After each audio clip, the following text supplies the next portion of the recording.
યુકેમાં રહેતા ભારતીયો અને ખાસ કરીને ગુજરાતી પરિવારો માટે આ સમાચાર ખૂબ જ મહત્વના છે.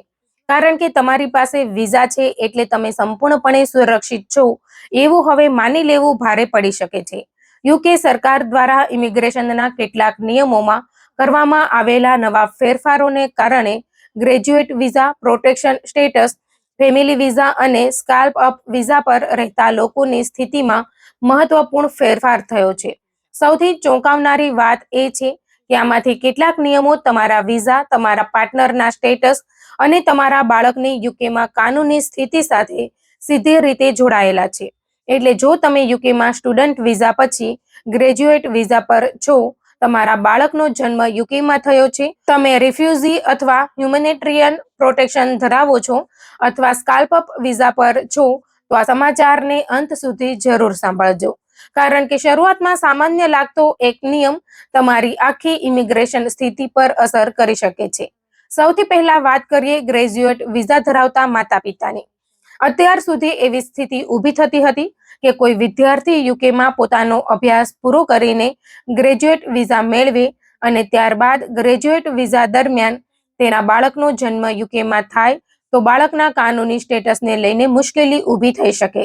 કારણ કે આવા બાળક માટે માતા પિતાની સાથે ડિપેન્ડન્ટ તરીકે રહેવાનો રસ્તો સ્પષ્ટ ન હોવાના કારણે પરિવાર માટે મોટી અનિશ્ચિતતા સર્જાતી હતી. હવે કરવામાં આવેલા સુધારા બાદ ગ્રેજ્યુએટ પરમિશન ધરાવતા માતા પિતાના યુકેમાં જન્મેલા બાળકો માટે ડિપેન્ડન્ટ તરીકે વિઝા મેળવવાનો રસ્તો આપવામાં આવ્યો છે. એટલે જો તમે યુકેમાં ગ્રેજ્યુએટ વિઝા પર છો અને આ સમય દરમિયાન તમારા બાળકનો જન્મ યુકેમાં થયો છે, તો તમારા બાળકની ઇમિગ્રેશન સ્થિતિ માટે એક મહત્વપૂર્ણ રાહત આવી શકે છે. પરંતુ અહીં એક ખૂબ જ મહત્વની વાત છે જેને ધ્યાનમાં રાખવી જરૂરી છે. આ નિયમનો અર્થ એવો નથી કે ભારત કે બીજા કોઈ દેશમાંથી બાળકને યુકે લાવીને આ જ નિયમ હેઠળ સીધો ડિપેન્ડન્ટ વિઝા મળી જશે. આ ખાસ જોગવાઈ યુકેમાં જન્મેલા બાળકો માટે છે. જ્યારે માતા અથવા પિતા ગ્રેજ્યુએટ પરમિશન પર હોય એટલે ભારતીય અને ગુજરાતી પરિવારો માટે આ ફેરફાર રાહતરૂપ છે, પરંતુ યોગ્ય કેટેગરીમાં અરજી કરવી એટલી જ મહત્વપૂર્ણ છે. અને હવે આવીએ બીજા એવા ફેરફાર પર જે પ્રોટેક્શન સ્ટેટસ ધરાવતા લોકો માટે ખૂબ જ મહત્વનો છે. યુકેમાં રિફ્યુઝી અથવા હ્યુમેનિટેરિયન પ્રોટેક્શન મેળવેલી વ્યક્તિને સામાન્ય રીતે 30 મહિનાનો સ્ટેટસ આપવામાં આવે છે. અહીં સમસ્યા એ હતી કે મુખ્ય વ્યક્તિના ફેમિલી વિઝા હેઠળ આવેલા પાર્ટનરને ક્યારેક મુખ્ય વ્યક્તિના બાકી રહેલા સમય કરતાં વધુ સમય માટે વિઝા મળી જતો હતો. હવે સરકાર દ્વારા આ વ્યવસ્થામાં ફેરફાર કરવામાં આવ્યો છે. નવા નિયમ પ્રમાણે એપેન્ડિક્સ FM હેઠળ પાર્ટનરને હવે તેના સ્પોન્સરના 30 મહિનાના સમયગાળામાં જેટલો સમય બાકી હશે એટલા જ સમય માટે પરમિશન મળશે. સરળ ઉદાહરણથી સમજીએ તો માનો કે મુખ્ય વ્યક્તિના પ્રોટેક્શન સ્ટેટસમાં હવે માત્ર 14 મહિના બાકી છે, તો તેના પાર્ટનરને પણ 14 મહિના જેટલી જ પરમિશન મળશે. એટલે હવે પાર્ટનરનો વિઝા અને મુખ્ય વ્યક્તિનો સ્ટેટસ એકબીજા સાથે વધુ સીધો જોડાઈ ગયો છે. આ બાબત ખાસ કરીને એવા ગુજરાતી અને ભારતીય પરિવારો માટે મહત્વની છે જ્યાં પતિ અથવા પત્ની અલગ સમયે યુકેમાં આવ્યા હોય અને તેમના વિઝાની તારીખો અલગ હોય. હવે જો તમે માત્ર તમારા વિઝાની એક્સપાયરી ડેટ જુઓ છો અને તમારા સ્પોન્સરના સ્ટેટસની તારીખ પર ધ્યાન નથી આપતા, તો આગળ જઈને મુશ્કેલી થઈ શકે છે. તેથી પ્રોટેક્શન સ્ટેટસ ધરાવતા પરિવારોએ પોતાના અને પોતાના પાર્ટનરના વિઝાની તારીખો સારી રીતે તપાસવી જોઈએ અને રિન્યુઅલ અથવા આગળની ઇમિગ્રેશન પ્રક્રિયા માટે સમયસર તૈયારી કરવી જોઈએ. પરંતુ હવે જે ફેરફાર સામે આવ્યો છે તે કદાચ સૌથી વધુ સાવચેતી માંગે છે, કારણ કે તેનો સંબંધ ક્રિમિનલ રેકોર્ડ સાથે છે. અત્યાર સુધી 12 મહિના કે તેથી વધુની કસ્ટડાયલ સેન્ટેન્સ હોય ત્યારે વિઝા સંબંધિત કડક કાર્યવાહી થતી હતી. હવે આ નિયમના દાયરામાં સસ્પેન્ડેડ સેન્ટેન્સને પણ સામેલ કરવામાં આવી છે. ઘણા લોકોને લાગે છે કે સસ્પેન્ડેડ સેન્ટેન્સ એટલે જેલમાં જવું પડ્યું નથી, એટલે ઇમિગ્રેશન પર તેની કોઈ અસર નહીં થાય. પરંતુ હવે આ માન્યતા જોખમી બની શકે છે. સસ્પેન્ડેડ સેન્ટેન્સ એટલે કોર્ટ દ્વારા જેલની સજા આપવામાં આવે, પરંતુ કેટલીક શરતો હેઠળ વ્યક્તિને તરત જ જેલમાં મોકલવાના બદલે સમાજમાં રહેવાની મંજૂરી આપવામાં આવે. નવા નિયમોના કારણે 12 મહિના કે તેથી વધુની આવી સસ્પેન્ડેડ સેન્ટેન્સ પણ કેટલીક ઇમિગ્રેશન અને ટ્રાવેલ સંબંધિત બાબતોમાં ગંભીર બની શકે છે. આવી સ્થિતિમાં ETA એટલે કે ઇલેક્ટ્રોનિક ટ્રાવેલ ઓથોરાઇઝેશન નામંજૂર અથવા રદ થઈ શકે છે. એન્ટ્રી ક્લિયરન્સ અથવા યુકેમાં રહેવાની પરમિશન પણ અસરગ્રસ્ત થઈ શકે છે. એટલું જ નહીં, ચોક્કસ પરિસ્થિતિઓમાં ડિપોર્ટેશન સંબંધિત નિયમો પણ લાગુ પડી શકે છે. અહીં તારીખ પણ ખૂબ મહત્વની છે, કારણ કે આપેલી માહિતી પ્રમાણે આ ડિપોર્ટેશન સંબંધિત ફેરફાર 22 માર્ચ 2026 અથવા ત્યારબાદ થયેલા કન્વિક્શન પર લાગુ થવાનો છે. એટલે જો તમને યુકેમાં કોઈ ક્રિમિનલ કન્વિક્શન થઈ હોય, ભલે તેમાં સસ્પેન્ડેડ સેન્ટેન્સ આપવામાં આવી હોય, તો માત્ર એટલા માટે તેને સામાન્ય બાબત ન માનો. ખાસ કરીને યુકેની બહાર મુસાફરી કરતા પહેલા અથવા નવી વિઝા એપ્લિકેશન કરતા પહેલા તમારી વ્યક્તિગત સ્થિતિને ધ્યાનમાં લઈને ઇમિગ્રેશન સોલિસિટર પાસેથી યોગ્ય કાનૂની સલાહ લેવી સમજદારીભર્યું રહેશે.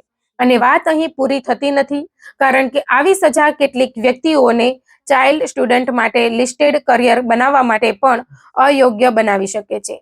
એટલે એક ક્રિમિનલ રેકોર્ડની અસર માત્ર તમારી પોતાની વિઝા એપ્લિકેશન સુધી મર્યાદિત ન રહીને પરિવારની ઇમિગ્રેશન વ્યવસ્થા સુધી પહોંચી શકે છે. હવે આગળનો ફેરફાર એવા ભારતીયો અને ગુજરાતીઓ માટે છે જેઓ સ્કાલ્પ અપ વિઝા પર યુકેમાં કામ કરી રહ્યા છે અને ભવિષ્યમાં સેટલમેન્ટ અથવા પરમિનન્ટ રેસિડેન્સ મેળવવાનું વિચારી રહ્યા છે. સ્કેલ્પ અપ વિઝા રૂટમાં સેટલમેન્ટ માટે અર્નિંગ્સ રિક્વાયરમેન્ટ જેવી શરતો મહત્વની છે. એટલે વ્યક્તિએ નિર્ધારિત કમાણી સંબંધિત માપદંડો પૂરા કરવા પડે છે. પરંતુ હવે બાળકના જન્મ બાદ તેને ન્યુનેટલ કેરની જરૂર પડે અને માતા અથવા પિતાએ બાળકની સારવાર માટે કામમાંથી રજા લેવી પડે તો આ સમયગાળાને અલાવેબલ એબ્સન્સ તરીકે ગણવામાં આવી શકે છે. આ ફેરફારનો અર્થ એ છે કે બાળકના જન્મ પછી હોસ્પિટલમાં ન્યુનેટલ કેરને કારણે લેવાયેલી યોગ્ય રજાથી સેટલમેન્ટ માટેની અર્નિંગ્સ ગણતરીમાં અનાવશ્યક નુકસાન ન થાય. ખાસ કરીને નવા માતા પિતા માટે આ ખૂબ જ મહત્વપૂર્ણ રાહત છે, કારણ કે બાળકની તબિયતના કારણે કામમાંથી ગેરહાજર રહેવું પડે ત્યારે ઇમિગ્રેશનની કમાણી સંબંધિત શરતોને લઈને ચિંતા ઊભી થતી હતી. હવે આ બાબતને સ્કિલ્ડ વર્કર રૂટ સાથે વધુ સમાન બનાવવામાં આવી છે. એટલે સ્કાલ્પ અપ વિઝા પર રહેલા ભારતીય અને ગુજરાતી પરિવારો માટે બાળકના જન્મ સાથે જોડાયેલી એક મહત્વપૂર્ણ વ્યવહારુ સમસ્યાનો ઉકેલ મળતો જોવા મળે છે. હવે સવાલ એ છે કે યુકેમાં રહેતા ભારતીયો અને ગુજરાતીઓએ આ બધા ફેરફારો પછી શું કરવું? સૌથી પહેલા, જો તમે ગ્રેજ્યુએટ વિઝા પર છો અને તમારા બાળકનો જન્મ યુકેમાં થયો છે, તો બાળકની ઇમિગ્રેશન સ્ટેટસ વિશે વિલંબ કર્યા વગર યોગ્ય પ્રક્રિયા તપાસો. બીજું, જો તમે રિફ્યુઝી અથવા હ્યુમેનિટેરિયન પ્રોટેક્શન સ્ટેટસ ધરાવો છો અને તમારા પાર્ટનરનો વિઝા તમારી સાથે જોડાયેલો છે, તો તમારા બંનેના એક્સપાયરી ડેટ્સ અને રિન્યુઅલ ટાઈમલાઈન એક સાથે તપાસો. ખાસ કરીને એ ન માનો કે પાર્ટનરને આપમેળે એટલો જ સમય મળશે જેટલો અગાઉ મળતો હતો. ત્રીજું, જો તમારા નામે ક્રિમિનલ કન્વિક્શન અથવા સસ્પેન્ડેડ સેન્ટેન્સ છે, તો વિઝા એપ્લિકેશન, ETA અથવા ઇન્ટરનેશનલ ટ્રાવેલ કરતા પહેલા કાનૂની સલાહ લેવી ખૂબ જરૂરી બની શકે છે.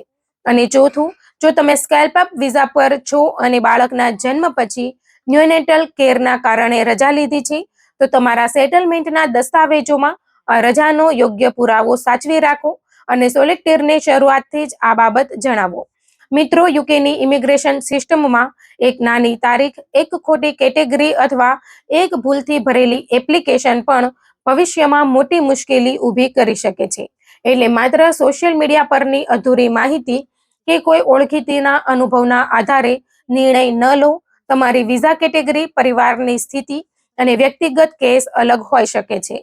ખાસ કરીને ભારતીય અને ગુજરાતી પરિવારો માટે સૌથી મહત્વની વાત એ છે કે હવે તમારા પોતાના વિઝાની સાથે તમારા પાર્ટનર અને બાળકોની સ્થિતિ પર પણ એક સાથે નજર રાખવી જરૂરી બની રહી છે. કારણ કે નવા નિયમોનો સૌથી મોટો સંદેશ એકદમ સ્પષ્ટ છે. યુકેમાં કાયદેસર રીતે રહેવા માટે માત્ર વિઝા હોવો પૂરતો નથી, પરંતુ તમારા વિઝાની શરતો, પરિવારના દરેક સભ્યનો સ્ટેટસ અને તમારી આગામી રિન્યુઅલ અથવા સેટલમેન્ટની તારીખોની પણ સંપૂર્ણ જાણકારી હોવી જરૂરી છે.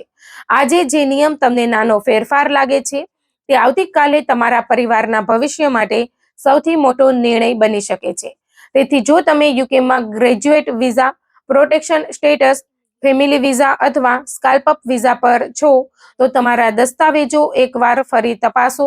જરૂરી હોય તો નિષ્ણાંતની સલાહ લો અને કોઈ પણ મહત્વની તારીખ ચૂકી ન જશો, કારણ કે યુકેના આ નવા ઇમિગ્રેશન નિયમોમાં રાહત પણ છે અને કડકાઈ પણ. હવે સૌથી મહત્વની બાબત છે કે તમારા કેસ પર કયો નિયમ લાગુ પડે છે તે સમયસર સમજવું.